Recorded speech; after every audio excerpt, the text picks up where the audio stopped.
இன்றைக்கி நம்ம வீடியோவில் ஒரு பெயில் அப்ளிகேஷனை பொறுத்த வரைக்கும் அதை கிராண்ட் பண்ணுறதுக்கோ இல்லை அதை டிஸ்மிஸ் பண்ணுறதுக்கோ கோர்ட் பார்க்கக்கூடிய ஒரு முக்கியமான ஒரு சில ஃபேக்டர்ஸ், ஒரு சில ஆஸ்பெக்ட்ஸை வந்து கோர்ட் முதல்ல பார்க்கும். அந்த மேஜிஸ்ட்ரேட்டோ இல்லை ஒரு செஷன்ஸ் ஜட்ஜோ ஒரு பெயில் அப்ளிகேஷன் அவங்க முன்னாடி வரும்போது கோர்ட் பார்க்கக்கூடிய ஒரு முக்கியமான ஒரு சில ஃபேக்டர்ஸை பற்றி நம்ம இன்றைக்கி பார்க்க போகிறோம்.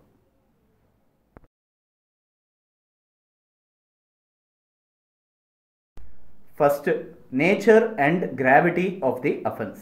நான் ஏற்கனவே போன வீடியோவில் சொல்லியிருக்கேன், அதுக்கு முன்னாடியும் நிறைய இடத்துல சொல்லியிருக்கேன். இம்பேக்ட் ஆஃப் ஜட்ஜ்மெண்ட் அப்படின்றது ரொம்ப ஒரு முக்கியம். ஒரு ஜட்ஜ்மெண்ட்டோட ஒரு இம்பேக்ட். இவ்வளோ ஒரு சீரியஸான ஒரு அஃபென்ஸ் கமிட் பண்ணதா ஒரு சஸ்பிஷனில் ஒருத்தரை அரெஸ்ட் பண்ணுறாங்க அப்படின்றது இருக்கும்போது அவர் ஜாமீனுக்கு அப்ளை பண்ணும்போது அந்த கிராவிட்டி ஆஃப் அஃபென்ஸ் ரொம்ப சீரியஸான ஒரு அஃபென்ஸாக இருந்ததுன்னா, சீரியஸ் அஃபென்ஸில் எப்படி சீரியஸ் அஃபென்ஸ், நான் சீரியஸ் அஃபென்ஸுன்றது இருக்குது. இப்போது சப்போஸிங் ஃபார் எக்ஸாம்பிள் ஒரு சில அஃபென்சஸை வந்து பணத்தால் ஈடுகட்டக்கூடிய அளவுக்கு ஒரு சில அஃபென்சஸ் இருக்குது. சரி, ஒரு 2 லட்ச ரூபாய்க்கு ஒரு மோசடி பண்ணிட்டாரு அப்படின்றது இருக்குது. ஆனால் அவர் சொத்து மதிப்பே வந்து ஒரு 7-8 கோடி ரூபாய்க்கு சொத்து மதிப்பு இருக்குது. அப்படி இருக்கும்போது அவருக்கு பெயில் கிடைக்கிறது ரொம்ப கஷ்டம் கிடையாது, சுலபந்தான்.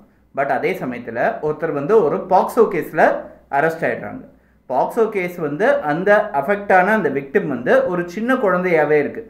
ரொம்ப ஒரு பர்டிகுலர் ஏஜ் குரூப்பை தாண்டின ஒரு குழந்தையா இல்லாமல் ஒரு சின்ன குழந்தையாகவே இருக்குது. ஒரு பாக்ஸோ கேஸில் வந்து அஃபெக்ட் ஆகிருக்காங்க, ஒருத்தரை அரெஸ்ட் பண்ணுறாங்க. அப்படி இருக்கும்போது அந்த nature of offence, the gravity of the அஃபென்ஸுன்றதை பார்க்கும்போது இதில் எப்படியுமே ஜாஸ்தியாக இருக்கும். ஸோ இந்த nature and gravity of the அஃபென்ஸுன்றது ரொம்ப ஒரு முக்கியமான ஒரு ஃபேக்டர் ஒரு பெயில் அப்ளிகேஷனை கன்சிடர் பண்ணும்போது. இந்த பெயிலை வந்து நம்ம கிராண்ட் பண்ணிட்டோன்றதுனால வரக்கூடிய ரிப்பர்கஷன்ஸ் என்னென்னா, சிமிலராக வந்திருக்கக்கூடிய அஃபென்சஸ்க்கு பிரின்சிபல் ஆஃப் பேரிட்டின்னு இருக்குது. அந்த கேஸுக்கு வந்து நீங்கள் பெயிலுக்கு வந்து கிராண்ட் பண்ணீங்க, இதே கேஸ்க்கு அதே லாஜிக் பிரகாரம் நீங்கள் பெயில் கிராண்ட் பண்ணுங்கன்னு சொல்லிட்டு ஒருத்தர் கேட்கறதுக்கான வாய்ப்புகள் இருக்குன்றதுனால அதை அவாய்ட் பண்ணணுன்றதை நினைப்பாங்க. அதனால nature and gravity of the offence வந்து ரொம்ப முக்கியமாக கன்சிடர் பண்ணுறதுன்றது உண்டு. இதை தெரிஞ்சுக்க வேண்டியது முதல்து. Second, past criminal record or past criminal antecedents. இதுக்கு முன்னாடி நிறைய கிரிமினல் ஹிஸ்ட்ரி ஒருத்தருக்கு இருக்குன்னா, அதுக்கப்புறம் ஒரு பர்டிகுலர் கேஸில் வந்து அரெஸ்ட் பண்ணப்பட்டிருக்காரு அப்படின்னா அவருக்கு வந்து பெயில் கிடைக்கிறது கஷ்டம். கிரிமினல் ஹிஸ்ட்ரி எதுவுமே இல்லாமல் திடீர்னு இந்த பர்டிகுலர் கேஸ் தான் முதல் விஷயத்தில் இருக்குன்னா, நான் ஒரு சில சமயத்தில் நாங்கள் வந்து ஒரு பெயில் அப்ளிகேஷன்ஸ் ஃபைல் பண்ணும்போது அவர் படிப்பு சம்மந்தப்பட்ட சர்டிஃபிகேட்ஸு, அவர் வாங்கின அவார்ட்ஸ் அண்ட் அக்கலேட்ஸ், அது சம்மந்தப்பட்ட எதனா ஃபோட்டோஸ் இல்லை சர்டிஃபிகேட்ஸ் அதெல்லாமும் கூட நாங்கள் அட்டாச் பண்ணி கொடுக்கறது உண்டு டைப் செட்டில் கோர்ட்டில். ஏன்னா இவர் வந்து ஒரு சொசைட்டியில் ஒரு ரெஸ்பெக்டபிள் பர்சன், இவர் இந்த மாதிரி விஷயத்துக்கெல்லாம் போக மாட்டார் அப்படின்னு கோர்ட் முன்னாடி நிரூபணம் பண்ணுறதுக்கு. அப்படி பண்ணிட்டோம் அப்படின்னா அவருக்கு கிரிமினல் ரெக்கார்ட்ஸ் இல்லை, கிரிமினல் ஆன்டிசிடென்ட்ஸ் இல்லைன்னா இவர் பண்ணியிருக்கக்கூடிய வாய்ப்புகள் வந்து குறைவு அப்படின்னு கோர்ட் வந்து கன்சிடர் பண்ணுன்றதுனால பாஸ்ட் கிரிமினல் ரெக்கார்ட்ஸ் ஒரு முக்கியமான ஒரு ஆஸ்பெக்ட். பெயில் கிராண்ட் பண்ணுறதா வேணாமான்ற ஒரு கொஸ்டின் ரைஸ் ஆகும்போது. மூணாவது ரொம்ப முக்கியமான ஒரு விஷயம், likelihood of tampering with evidence. அதாவது எவிடன்ஸ் டேம்பரிங், எவிடன்ஸை வந்து மாற்றி வைக்கிறதுக்காகவோ இல்லை டிஸ்ட்ராய் பண்ணுறதுக்கான வாய்ப்புகள் எதனா இருந்ததுன்னா பெயில் கொடுக்க மாட்டாங்க. அவர் வந்து வெளியே இருந்தார் அப்படின்னா அந்த சம்மந்தப்பட்ட கேஸ் சம்மந்தப்பட்ட எவிடன்சஸ்லாம் அவர் டிஸ்ட்ராய் பண்ணுறதுக்கான வாய்ப்புகள் இருக்குது அப்படின்னா பெயில் கொடுக்க மாட்டாங்க. ஒரு ஆஃபீஸில் வந்து அவர் வந்து ஒரு நல்ல ஒரு பொசிஷன் இருந்திருக்காரு, அவர் வந்து ஒரு கேஸில் வந்து அரெஸ்ட் பண்ணப்பட்டிருக்காரு, அவர் வெளியே வந்தார் அப்படின்னா இந்த ஆஃபீஸ் சம்மந்தப்பட்ட அந்த பர்டிகுலர் கேஸில் வந்து சம்மந்தப்பட்டிருக்காரோ அது சம்மந்தப்பட்ட முக்கியமான ஃபைல்ஸ், அது சம்மந்தப்பட்ட முக்கியமான ஒரு எலக்ட்ரானிக் டேட்டா அதெல்லாம் அவர் ஆக்சஸ் பண்ணி டெலீட் பண்ணுறதுக்கான வாய்ப்பு இருக்குது, ஃபைல்ஸ் எல்லாம் டிஸ்ட்ராய் பண்ணுறதுக்கான வாய்ப்பு இருக்குன்னா அந்த கேஸில் வந்து பெயில் வந்து கிராண்ட் பண்ண மாட்டாங்க. So likelihood of tampering with evidence வந்து ஒரு முக்கியமான ஒரு ரீசன். நாலாவது, ரிஸ்க் ஆஃப் அப்ஸ்காண்டிங், அதாவது ஃப்ளைட் ரிஸ்க் அப்படின்னு கூட சொல்லுவாங்க ஒரு சிலர். அதாவது இந்த கேஸ் பெயில் கிராண்ட் பண்ண உடனே தப்பிச்சுண்டு வெளியே போயிட்டார், இல்லை வெளிநாட்டுக்கு போயிட்டார், இல்லை வெளியூருக்கு போயிட்டார், அதுக்கப்புறம் இந்த கேஸுக்கு அவருக்கு சம்மந்தமே இல்லைன்னு சொல்லிட்டு காணாமலே போயிட்டார் அப்படின்னா அந்த மாதிரி ஒரு டவுட் ஒன்று இருக்குது, இல்லை அந்த மாதிரி ஒரு ரிஸ்க் ஒன்று இருக்குது அப்படின்னா பெயில் கிராண்ட் பண்ண மாட்டாங்க. இது முக்கியமாக எக்கனாமிக் அஃபென்சஸ்க்கெல்லாம் பொருந்தும்.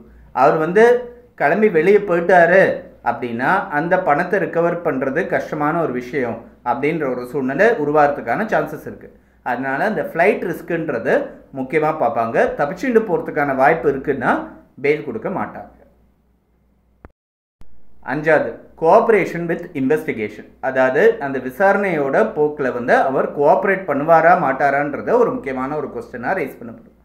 அது வந்து சரியான முறையில் அவர் கோஆப்ரேட் பண்ணுவாருன்ற ஒரு நம்பிக்கை வந்ததுன்னா பெயில் கொடுக்கறதுக்கான வாய்ப்புகள் இருக்குது. இல்லைன்னா மாட்டாங்க. அவர் கோஆப்ரேட் பண்ணாதவர் அப்படின்னு சொல்லி ப்ரூவ் பண்ண முடிஞ்சது ப்ராசிக்யூஷனால் அப்படின்னா பெயில் கொடுக்க மாட்டாங்க அப்படின்றத முக்கியமாக தெரிஞ்சுக்க வேண்டியது. ஸோ இதெல்லாம் ஒரு சில ஃபேக்டர்ஸ்.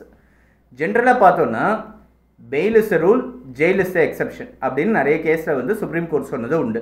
அதாவது ஜெயிலில் போடுறது, அரெஸ்ட் பண்ணுறது, ஒருத்தரோட பர்சனல் லிபர்ட்டியை வந்து கர்டைல் பண்ணுறது வந்து ரொம்ப ஒரு ரேரஸ்ட் ஆஃப் த ரேர் கேசஸில் தான் பண்ணணும், எக்ஸப்ஷனல் கேசஸில் தான் பண்ணணும். சாதாரணமாக பெயில் கிராண்ட் பண்ணுறது தப்பு கிடையாது. பெயில் வந்து ஜென்ரலாகவே கிராண்ட் பண்ணிடணும். ரொம்ப எக்ஸப்ஷனல் சர்க்கம்ஸ்டன்ஸில் தான் ஜெயிலில் வந்து போடணும் அப்படின்றது ஒரு நிறைய கேஸில் சுப்ரீம் கோர்ட் வந்து ஃபார்முலேட் பண்ண ஒரு வியூ பாயிண்ட். அந்த ஜூரிஸ்ப்ரூடன்ஸ் பேஸ் பண்ணி தான் நம்ம கோர்ட்டில் வந்து நிறைய கேசஸ் நடந்துட்டுருக்கு. ஸோ இதில் இப்போ நான் சொன்ன ஒரு சில ஃபேக்டர்ஸில் வந்து அதை காம்ப்ரமைஸ் பண்ணும் விதமாக ஒரு சில கண்டிஷன்ஸ் போடுறதுக்கான வாய்ப்புகள் இருக்குது. சே ஃபார் எக்ஸாம்பிள் ஃப்ளைட் ரிஸ்க்குன்னு இருக்குது. வெளிநாட்டுக்கு போயிடுவாரா இல்லை வெளியூருக்கு போயிடுவாரான்ற ஒரு டவுட் ஒன்று க்ரியேட் ஆகுதுன்னுச்சே டெய்லி பேசிஸில் போலீஸ் ஸ்டேஷனில் கையெழுத்து போடணும், இல்லை வீக்லி பேசிஸில் சாட்டர்டே போலீஸ் ஸ்டேஷனில் கையெழுத்து போடணும். அதே மாதிரி பாஸ்போர்ட்டை வந்து அந்த இன்வெஸ்டிகேட்டிங் ஆஃபீஸர்கிட்ட சரண்டர் பண்ணணும். அந்த மாதிரி ஒரு சில விஷயங்களை ஒரு சில கண்டிஷன்ஸை இம்போஸ் பண்ணி பெயில் கொடுக்கறதுக்கான சான்சஸ் இருக்குது. அதே மாதிரி ஒரு risk of non cooperation with the investigation. அவர் வந்து இன்வெஸ்டிகேஷனில் கோஆப்ரேட் பண்ண மாட்டார் அப்படின்னா கூப்பிட்ட போது அவர் போலீஸ் ஸ்டேஷனுக்கு வந்து இன்வெஸ்டிகேஷன் கோஆப்ரேட் பண்ணாத பட்சத்தில் அந்த பெயிலை கேன்சல் பண்ணுவோம் அப்படின்னு சொல்லி ஒரு கண்டிஷன்ஸ் வந்து விதிக்கிறதுக்கான சான்சஸ் இருக்குது. ஸோ இந்த மாதிரி கண்டிஷன்ஸ்லாம் பேஸ் பண்ணி இந்த ஒரு சில ஃபேக்டர்ஸை வந்து காம்ப்ரமைஸ் பண்ண முடியுமே தவிர்த்து ஜென்ரலாக பெயில் கொடுத்தாகணுன்றது ஒரு ஜென்ரல் ரூல். எக்ஸப்ஷனல் சர்க்கம்ஸ்டன்சஸில் தான் ஜெயிலில் போடணும் அப்படின்றது இருக்குது. ஸோ இந்த மாதிரி ஃபேக்டர்ஸில் 70 to 80% ஆனால் ஃபுல்ஃபில் ஆகுதுன்னா தான் இந்த மாதிரி ஒரு ரிஸ்க் இருக்குன்னா தான் அவங்கள வந்து ஜெயிலில் போடணும், இல்லைன்னா சாதாரணமாக பெயில் கொடுக்கணுன்றது தெரியும். ஸோ பெயில் அப்ளிகேஷன் கிராண்ட் ஆகுமா கிராண்ட் ஆகாதான்ற ஃபீஸிபிலிட்டியை இந்த சில விஷயங்களை பேஸ் பண்ணி நம்மளால் தெரிஞ்சுக்க முடியும்.